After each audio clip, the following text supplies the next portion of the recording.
here.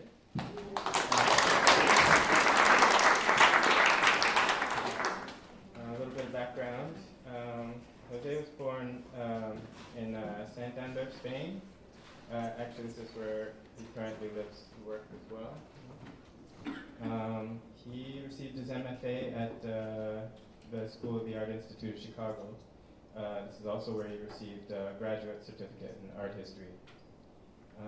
Some of his, he's got several solo exhibitions, but some of them include, let's see, the Maya Polsky Gallery in Chicago, Gallery Boedas in Madrid, Gallery Alejandro Salas in Barcelona, also Fernando Cilio in Santander, and Ferran Cano, sorry, I don't know. And actually I can't pronounce where that is, so.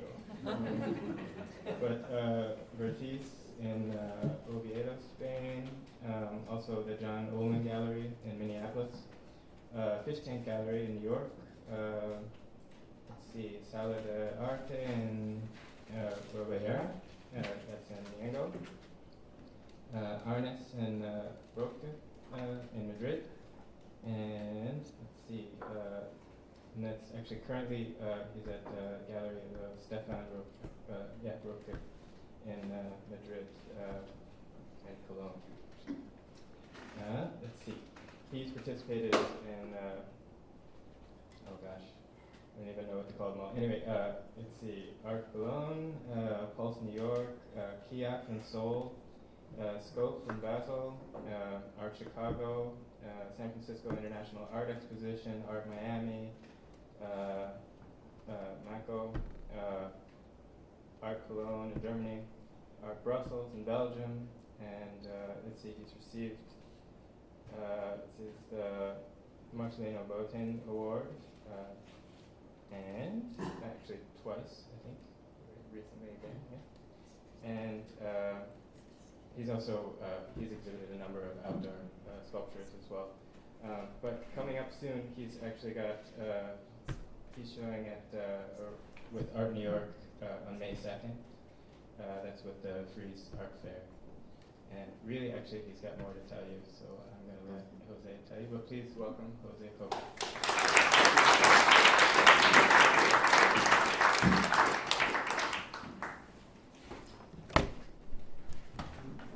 Thank you, Harlan, for your presentation.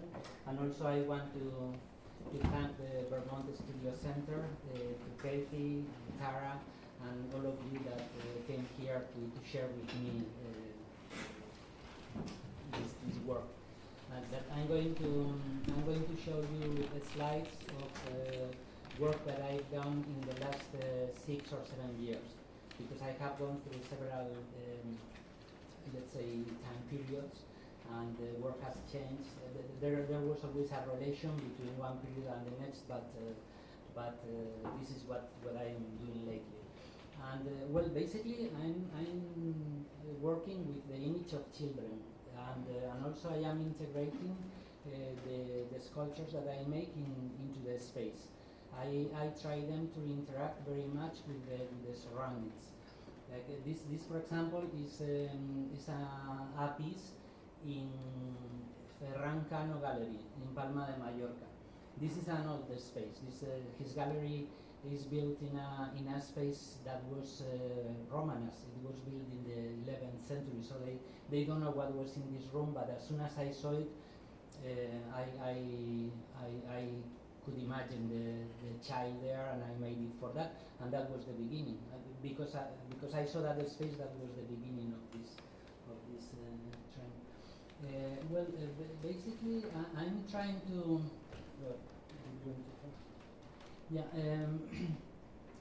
Here, the child is representing reality. I am very interested in the images of children, because it's the first time in which they begin grasping reality. And reality is something that we understand by means of representation.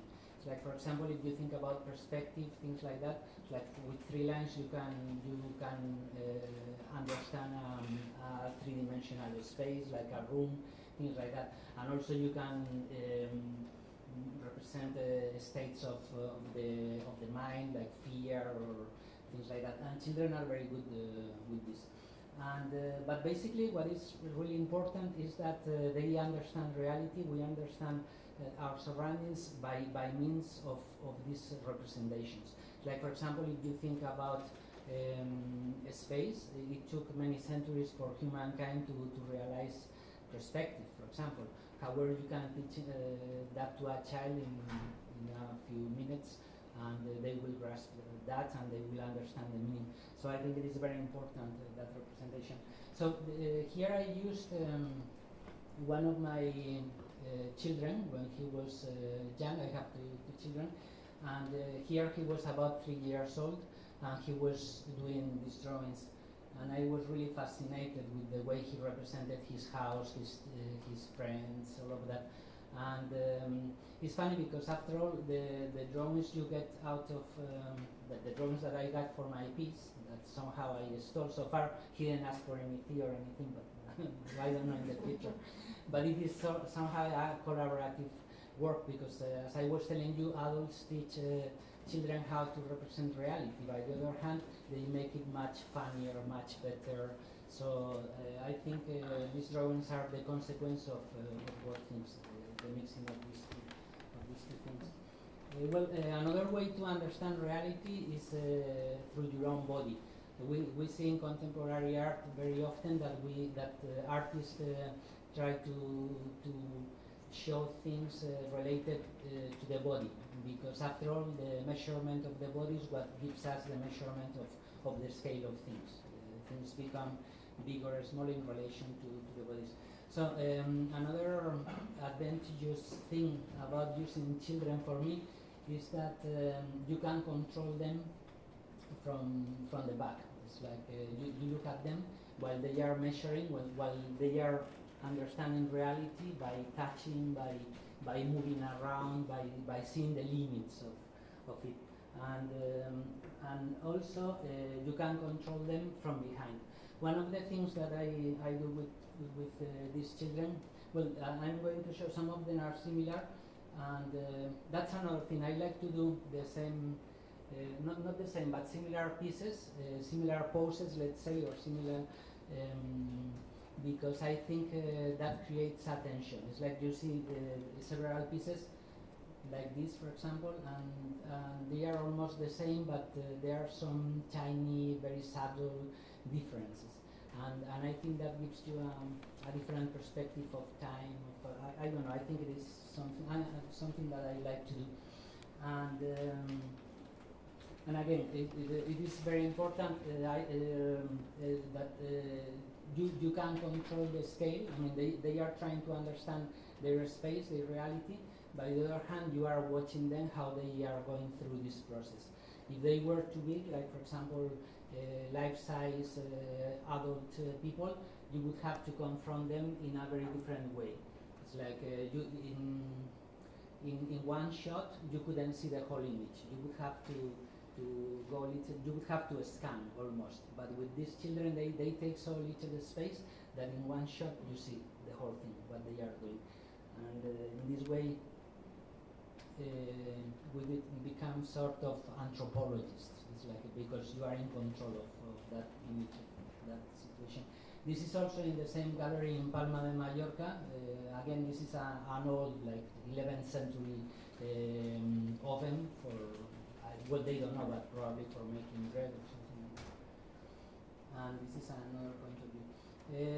You probably have noticed by now that very rarely I would show the faces, because I don't want the children to interact with the public or with the people who go to see the exhibitions. I don't want these children to be sweet. I don't want them to reach to you because they are how would I say it? Yeah, sweet, maybe a word. I want you to take a distance from them. So when you look at these children, you are looking somehow at your own psychological past or evolutionary past, biological past, because after all, they are what you used to to be. Well, this is in another. This is another exhibition. You see that very often I use the space to relate. And this is in another exhibition in Barcelona, and I like to put this child. This child comes from, well, after I lived in the US, I moved to Germany for a while, and my child was very young. At that time he was like 8 months old, my older child, and one day he took a stuffed toy, and he looked at it and he began crying, and I never understood why, but that image settled in me. It was very powerful, and well, after many years, because I didn't do this sculpture in those days, I did it maybe like 5 years after or 6 years after I saw the image, but it had remained in my mind.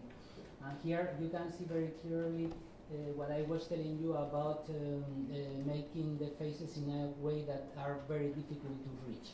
I don't want you to look at these children and have a direct relationship with them, like they are mellow or they are. I don't want you to have this thing. I love the children that you may know, the children that Goya or Velázquez made, in which you could see their becoming. They are very grave.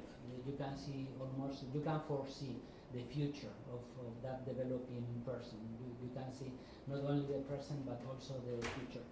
And they are very much unlike the children by Van Dyck or by so. And I always felt very attracted.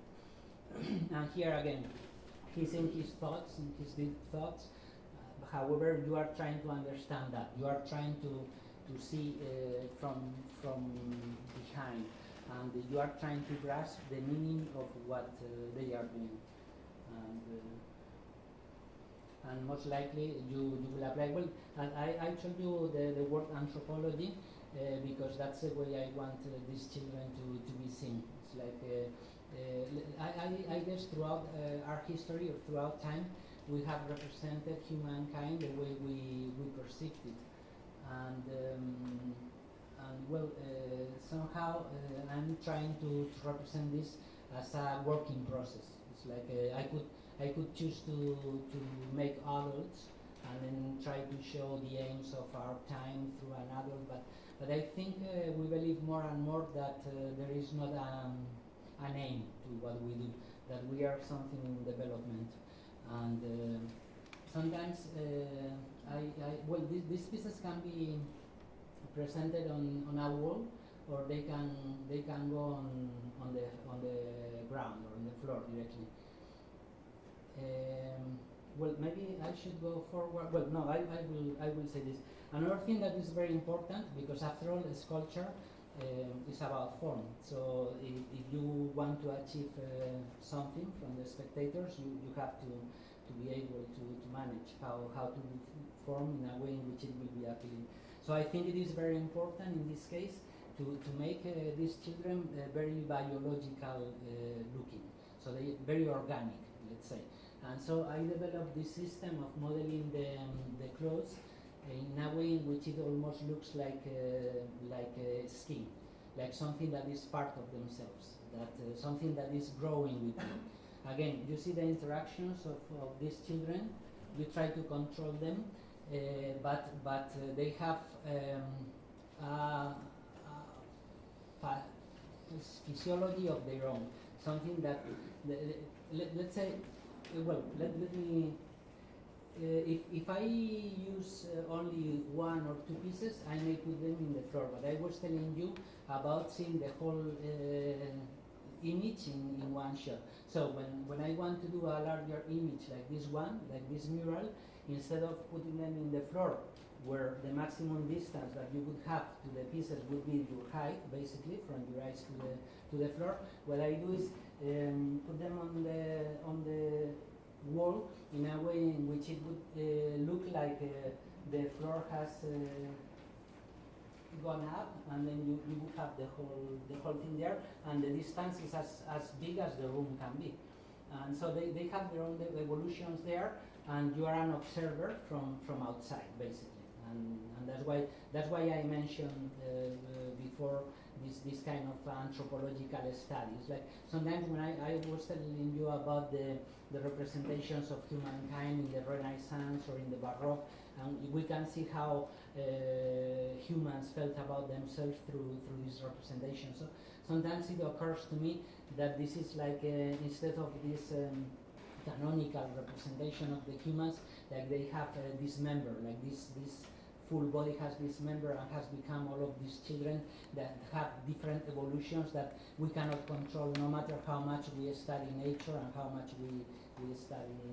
So all of these things together could be a representation of that kind. This is another example of, this is in Italy, in Bologna, and this is in Chicago. So I have done several pieces which basically deal with the same stuff. And well, this is in Madrid, in a gallery near Museo del Prado, in Stefan Roque. And so I tried to do a homage to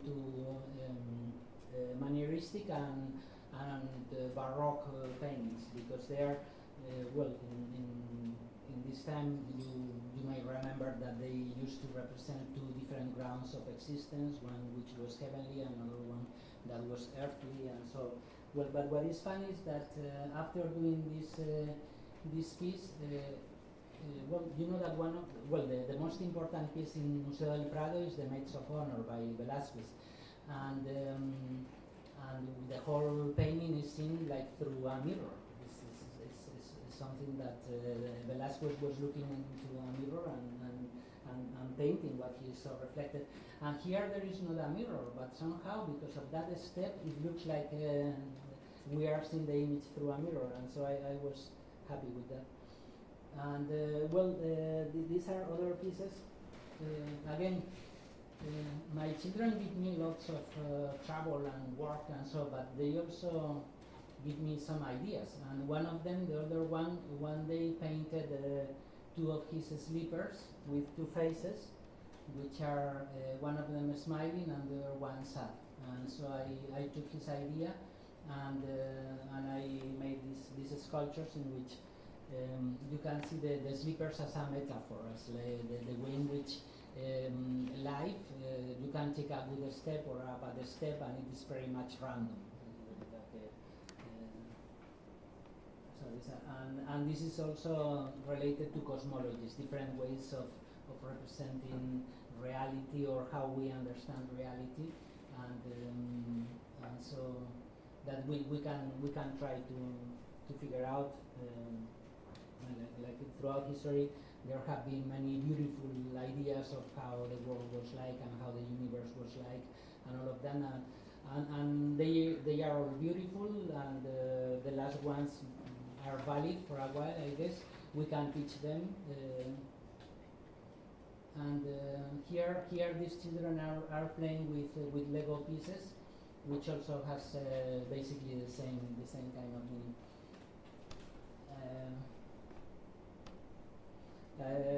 Very rarely I would show the faces, but when I do, is something secondary. It's not really. Again, you can see that I'm not trying to look this feeling of empathy or anything like that. It is more like something alien to you. Also, one of the big questions is it's the nurturing, how we try to optimize the development of children or of humankind for that matter, because most of science, psychology, whatever, or biology, they try to understand how we evolve, and we try to reproduce spaces that may be very similar to, or maybe copied from reality, like water, for example, in this case, and places where we can nurture and optimize growth. This piece was made with water. It was very difficult to make the baby sink the right way. I had to put weights and things like that. And also, you get the feeling of something that is very natural by one hand because of the water, and also because there is a constant dropping of water coming down, and so you can hear the sound, bloom, bloom, bloom, and that gives you a measure of time. So it brings to mind, this sound brings to mind both natural and artificial, of control, time, and so on. And well, actually, this is the first piece I did with the sleepers that have those two faces, and it was a nude.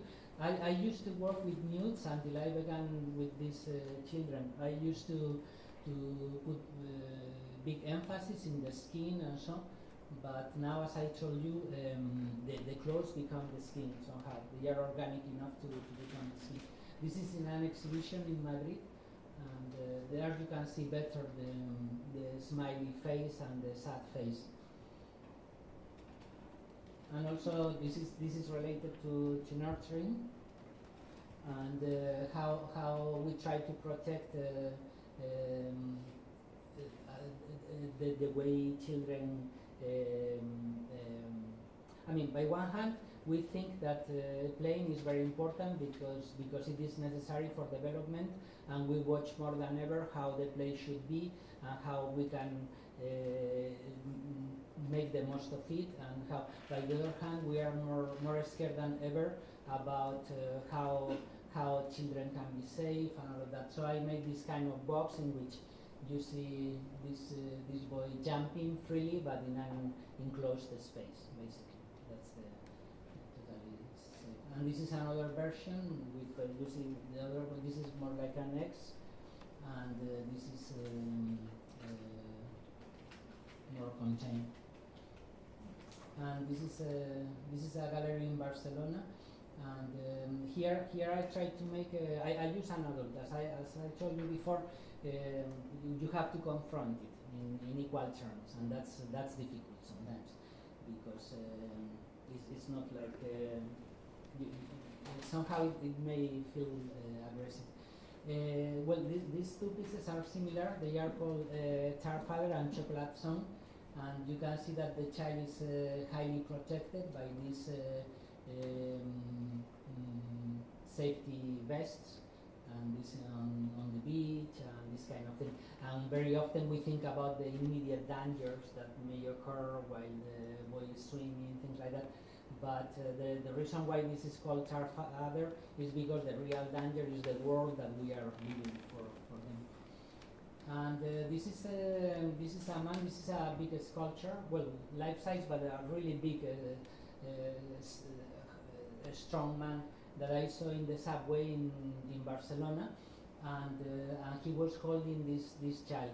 And then I thought about it like almost like a contemporary Madonna that wasn't a female, and I thought it would work out well, being him so strong and the child so delicate and so. And another thing that I have done all throughout my career are monkeys, but usually cloth monkeys, because they are a metaphor that works in two ways. One of them, because we relate it to childhood, because after all they are toys, they are stuffed toys. By the other hand, we relate to evolution today, and sometimes monkeys can be scary because they are too similar to us, and so sometimes we don't know how we. And here, as opposed to the children, I try to show their eyes. So they are trying to look for empathy with the spectator. So they are trying to approach you through the sight. My mother used to make rag monkeys, and they always stuck in my mind, and so. They can be very powerful images, because it's like toys are very important. The same way I was telling you how the representation of the world is very important in the way in which we understand the world. Also, the way we were brought up is very important, the way we understand the world in the future. And these are some of the examples of these monkeys. Well, the first monkey I did, this is not it, but it came from a dream one of my uncles, who was a very known painter, and I admire him very much. But one night I had a nightmare in which he was trapped in his stuffed monkey. He couldn't move his limbs and all of that. So what you see here is a rag monkey that is well, I mean there is a man inside it, and so I used it. And also then my dealer from Chicago, Maya Polsky, she told me why didn't I make monkeys, but real monkeys, not stuffed monkeys or toys, but real monkeys. And I thought, well, that was very difficult because somehow it would be like a mockery of the children I was making. So the way, but I had to do it somehow. So I thought I had to come up with something. So the way I could manage to do this was by using mirrors and by using glass eyes that look like totally real. I mean, they are the kind of eyes that are used in orthopedy and so for people who have lost one eye and things like that. So when you look at that, it really looks real. So I wanted these monkeys to look at you, so you would have just the opposite impression. With the children, you were outside. I mean, even though they were part of you, they were the part of you that you are studying. We are studying at large. I mean, as science, as psychology, and how are we? What is our becoming? Where are we going? And so we go back to our own evolutionary history and all that. And here I wanted to do just the opposite. I wanted them to reach you by terms of sympathy. It's like making a parallel. So the way I did that was by making these eyes, but I didn't want them to stare at you directly. So I wanted the side, I mean the eyes to bounce, to look at you, but bouncing in a mirror. And so, and these are more cases. Of course, here you cannot see the eyes because you have to be behind them, and you have to consider your own size. And so that's the way you see the eyes. And then I began doing things with projections. This one is called the Allegory of the Cave, the Plato's Allegory of the Cave, in which, as I'm sure you know, the allegory is about the ideal world that is outside the realm of earthly things, and what we see here, we are prisoners here, that what we see are just reflections of what is there. Well, this theory, which is beautiful,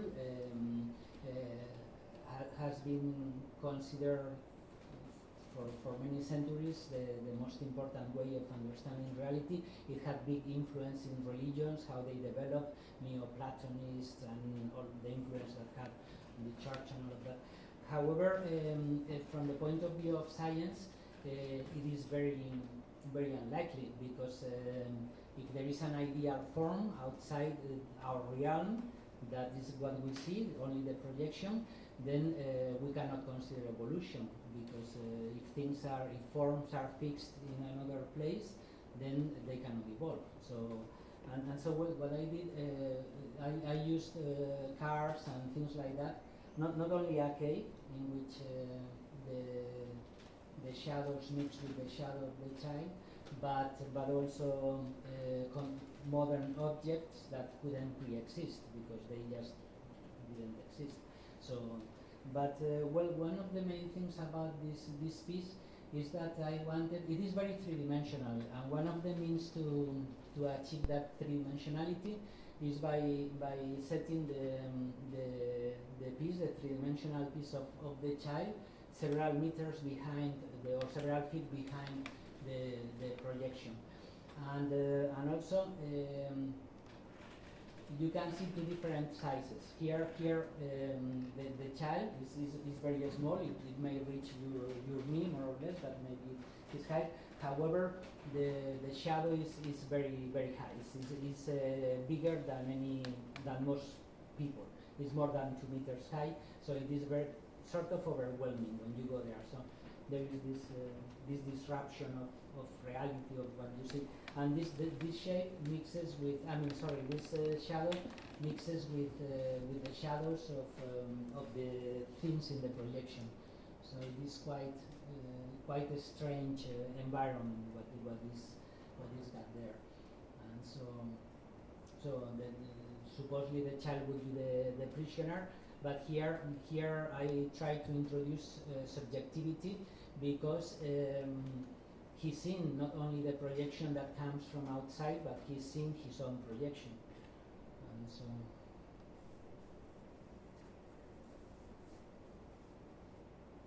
And also something that I was always very concerned with the scheme, and here the light works as a scheme somehow. It's like, since it is moving all the time, it's overlapping and sliding on the back of the child, and so you have displayed the shadows going behind.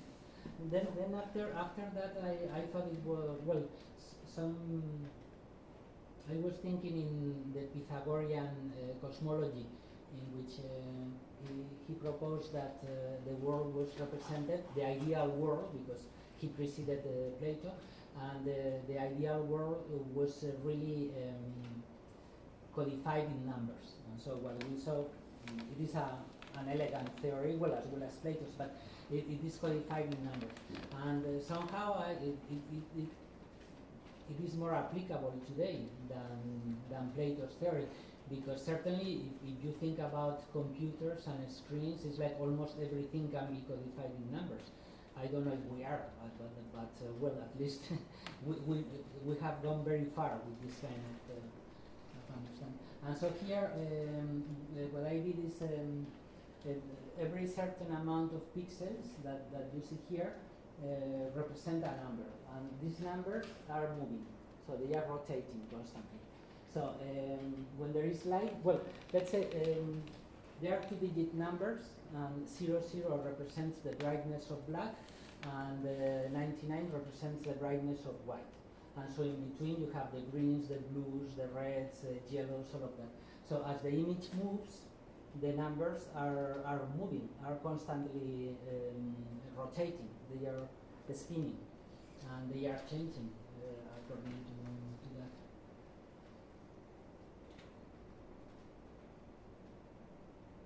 And here you see more images of that. And I think I enjoy walking in these spaces, because things change very much, and they change very much in relation to the space of the spectator and all of that. And then after these red numbers, I decided that it would be interesting to do the same thing, but instead of the value of the brightness of the color being superimposed, I thought it would be interesting that the numbers themselves make up the image. So that you would have a blurred image when you are far behind the piece. There is a blurred image, but you can see what is happening. But when you get close to the projection, then what you see is just numbers. Just numbers. It's all you see. And this one is called the spectator. But this is I brought some videos so that you can see how they move, because I think it is more interesting to see them in movement. Unfortunately, we won't be able to play one of them because it is full HD, and but basically you cannot see it very well here. This is the end of the presentation. Harlan, thank you.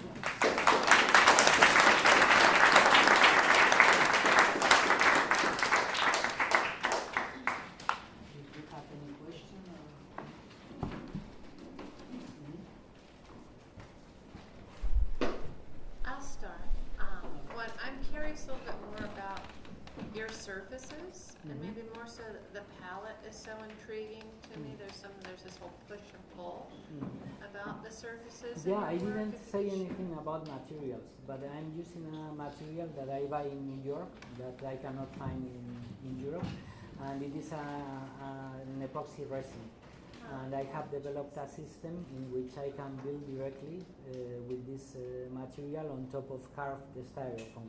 And so that's another thing that I didn't mention, but that is important in these pieces, is that, I should go here. Something that is important in these pieces is that, as I was telling you, that the children have their own evolutions. Even if you try to control them by studying them, trying to figure out what they are doing, what their interactions are, how they are going to evolve, all of that, there is something very organic that you cannot control, and that is shown also through the surface of the pieces, because you have seen that the coloring and the patina is sort of random, so I cannot choose that. And also even the pleats, when I fold the pieces of material and so, I can control to a certain point, but not all the way. And so that matches very much with the idea that I try to express with the children themselves, because it is basically the material is doing what I'm doing to the material is what the spectator or whoever is looking at these children is trying to do. Trying to control and can control to a certain point, but not all the way, because after all it is nature, and the materials are nature. I realized all the children that you present seems like boys. Is there a reason? I have to.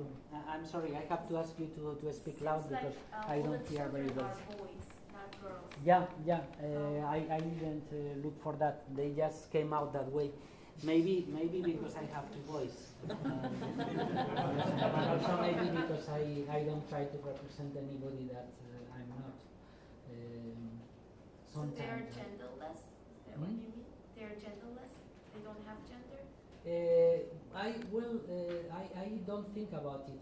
Maybe they do. Well, most likely they derive from my children, so I guess they have gender, but it's not something that I try to stress. I mean, they could be interchangeable. I mean, I could say they are girls. They are young enough to be very much the same, and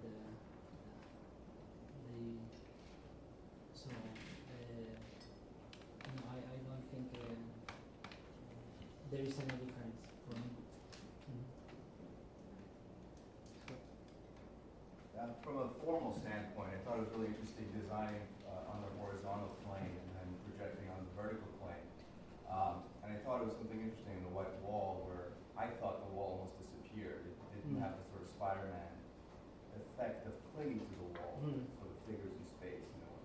And I thought, as a sculptor, how do you think about gravity in your work? And I saw some other works that sort of were leaping and positioning in space. I know that's difficult because we're all bound by gravity, and I just wanted to get your thoughts about gravity in general and how you navigate your work around it. I think I don't think in gravity.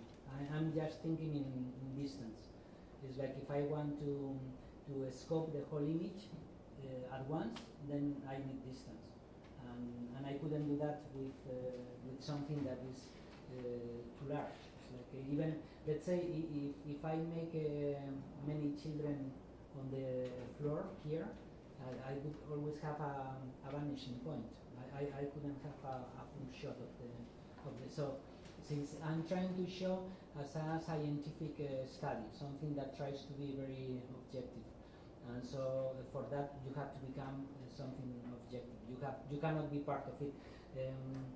With the way you display the pieces, usually give distortions, and they speak about subjectivity in general. It's like you have different points of view. If you think about Earthworks, works by Michael Heiser and by Smithson, that's one of the main points, is that the work changes because of the point of view that you take, and you cannot change it.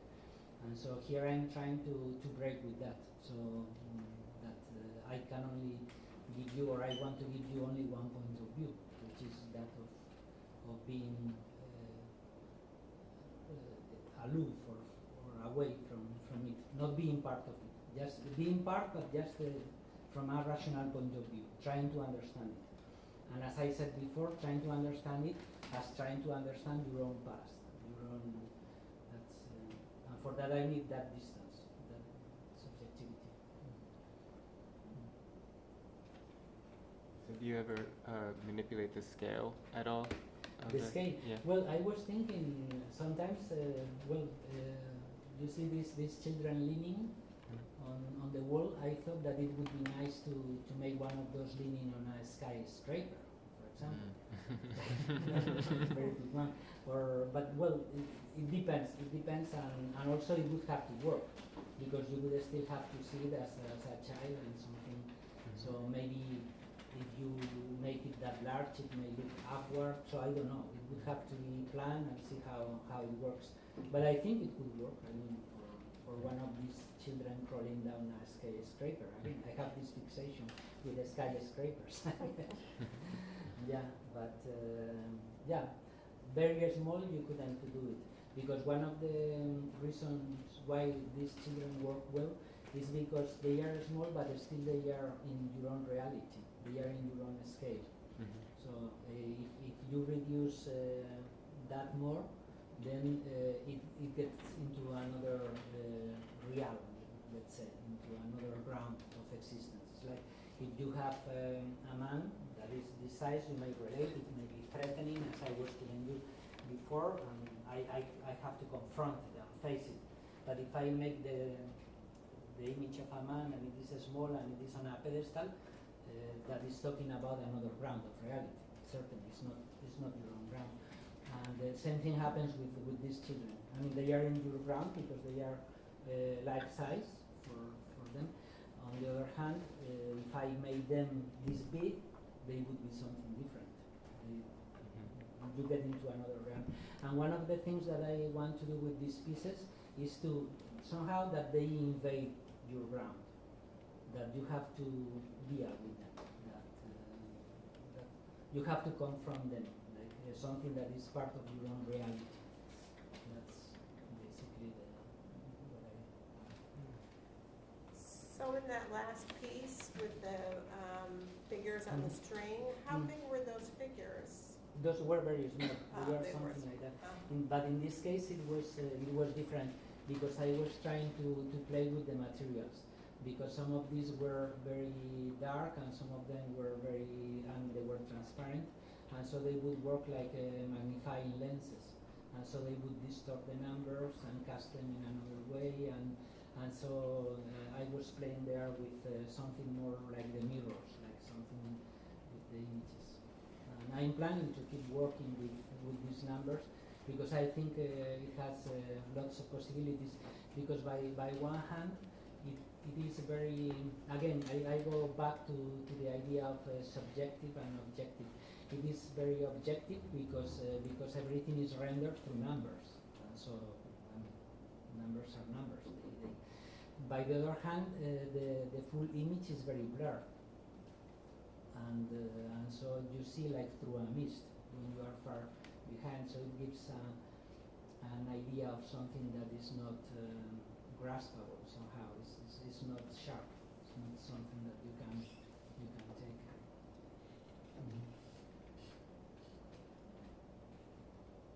You say you're working with epoxy resin? Can you speak a bit louder? Sorry. You're working with epoxy resin, right? With epoxy resin. How are you protecting yourself? How do I? You protect yourself by this poison material. What do you want? What's your space? Oh, you mean the safety? It is innocuous. They say. It is innocuous. That it is inert material. That it doesn't poison you. I mean, it's not like polyester resin. It's something that they use even for dentistry and things like that. It's like something that you can have in your teeth for years and it's not going to poison you. It's like It's like a wax. the, It looks like a wax. in your teeth. I mean, sometimes to fix teeth they use this kind of resin. So it is not going to kill you. It's something. So some years ago I used. I'm going back to some years ago I used polyester resin and fiberglass, but that's really poisonous. And there are many materials I just quit. But you see, when I work with even with paint, like oil paint, I may get a headache, and with this material I don't.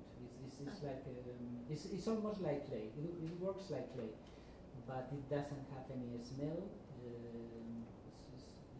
It's very good. I mean, for me, it has saved my life. I hate making molds, and now I don't make molds at all.